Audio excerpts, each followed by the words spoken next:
Hey guys, Jengar here. Welcome to today's realistic review in which we are taking a look at the P-51H-5-NA sitting at 6.3 battle rating in the American line.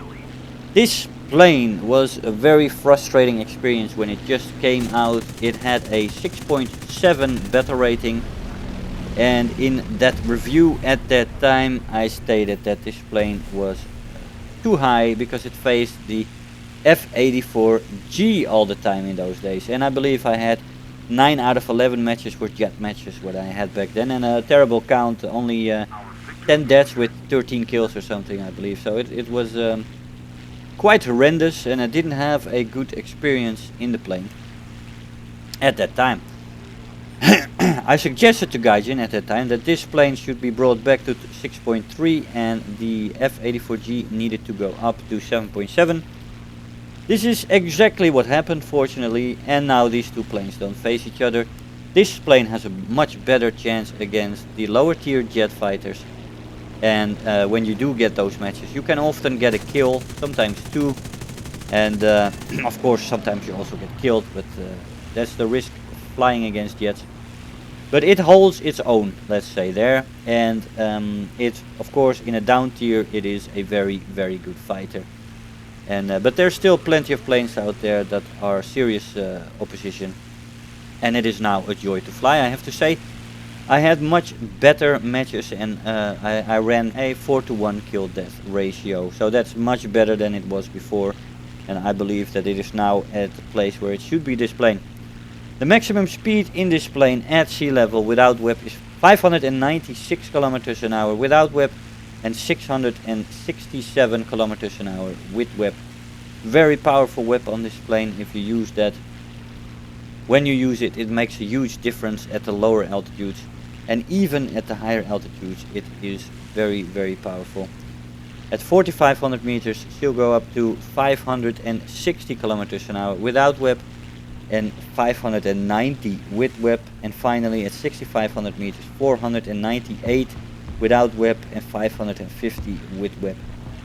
So that is very nice, and with whip this is one of the better climbers out there. Absolutely beast of a plane, as we just avoid the 30 millimeters on that J7W1.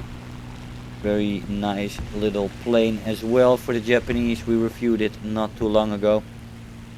In a dive this plane is very good as well. You have top speed in a dive with 843 kilometers an hour before she redlines, and 930 plus before she ripped apart. I tried twice to rip her apart, but I didn't quite manage it. Once I got to 920 and the other time I got to 930 and crashing into the ground, unfortunately. So it's quite difficult even from the higher altitudes to rip the plane, and it still wants to pull out with elevator even at 900 kilometers an hour. The responsiveness of the controls in a dive is very good. Control stiffening in this plane only becomes severe at 800 kilometers an hour, and you feel a little tweak at around 650, but that's very little. It stays very functional. Also the roll rate until 800 kilometers an hour, and yeah, that's very nice. It functions really good in a dive. The stall speed in the plane is also very nice with 145 kilometers an hour, which is very good actually compared to many of the other fighters at this battle rating.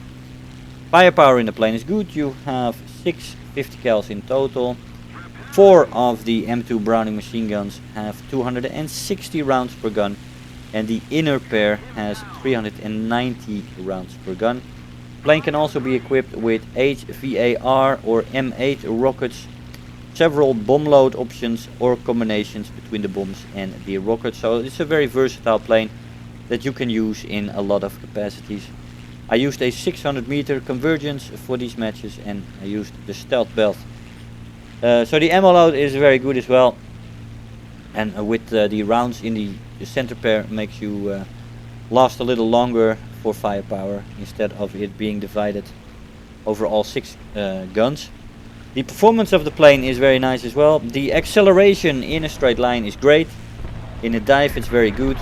Energy retention in the horizontal is excellent, and in the vertical as well excellent. very powerful engine in a very sleek aerodynamic frame leads to a very nice energy retention, which is a great thing when you want to escape out of a dodgy situation. This plane is also equipped with an excellent climb rate. Power to weight ratio is good, and that also enhances the vertical performance, making, as we just crashed that enemy plane, always nice, you know. People wanting you so badly that they crash themselves into the ground. I decided to move on for the N1K2. My dive performance is very good, and he decided to actually follow me and then ripped himself. Of course, that also counts as a kill if you kill somebody with the environment. Gaijin doesn't, you know, give you the rewards for such a kill, but if you manage to shoot down planes that way, or I mean, shoot down, maneuver them down, bait them down, and make them make mistakes, then in my book that's also a kill, as we take out the N1K2 as well. But anyway, great performance in the vertical, very good at stall maneuvering and energy fighting this plane.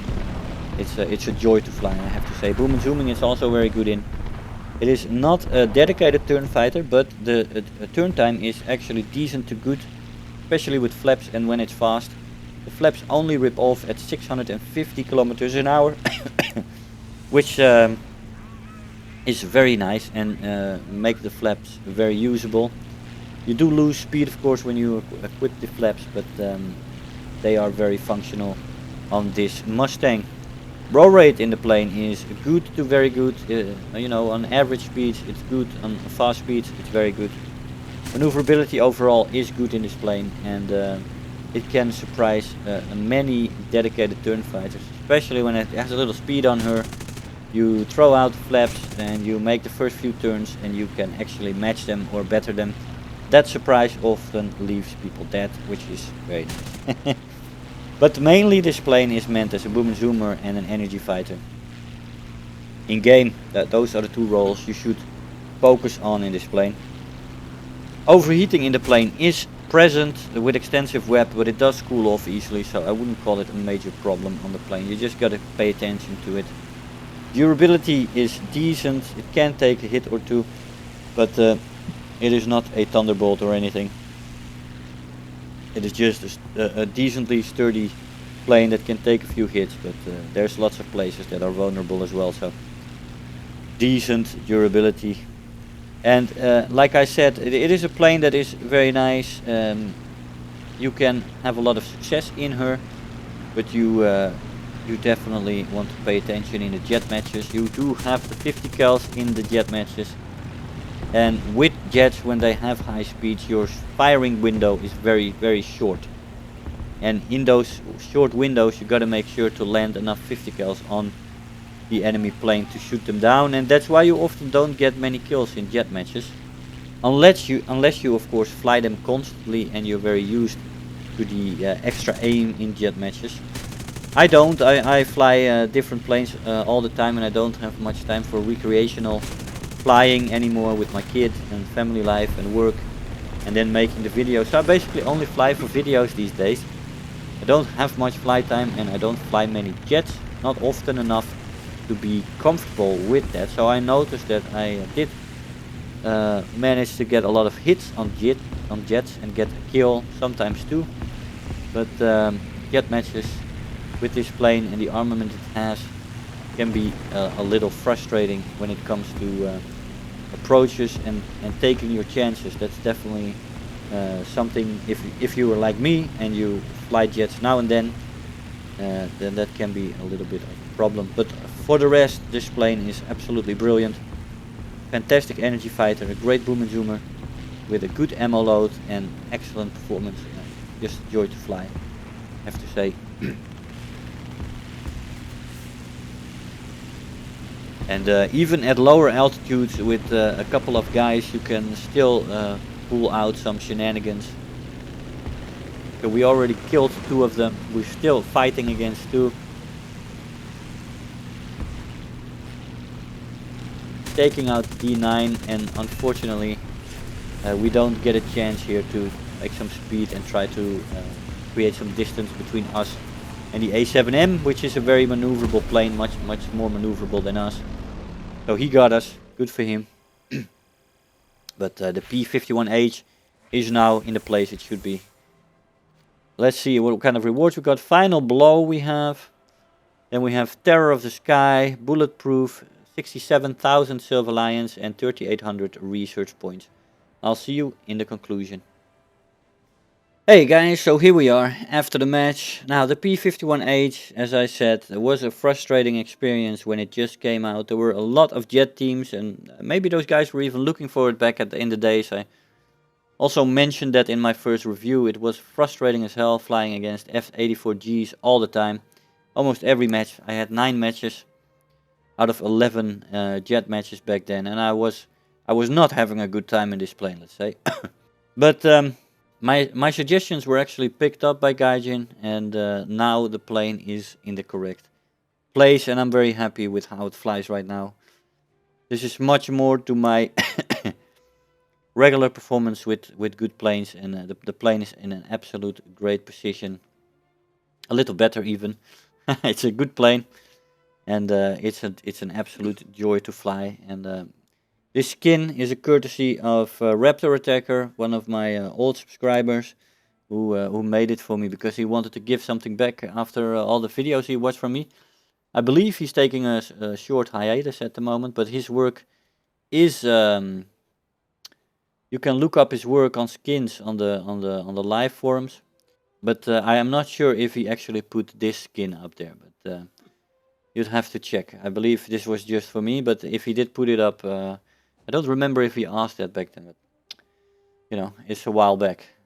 Guys, I hope you enjoyed the review. I want to thank you all for watching, and I'll see you guys next time. Bye-bye. If you're new here, make sure to hit the subscribe button, become part of this community. If you are already a subscriber, don't forget to like the video, do leave me a comment, and if you really feel like helping out today, make sure to share the video with your friends and let them know about the channel.